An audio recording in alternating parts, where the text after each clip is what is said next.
बाई तोरो भारी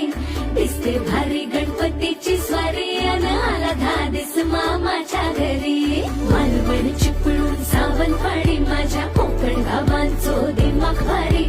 दिसते भारी गणपतीची स्वारी माझ्या कोकणा वाटे तुम्ही वलवा गाडी धमाधमान हाका गाडी माझ्या कोकणचो रस्तो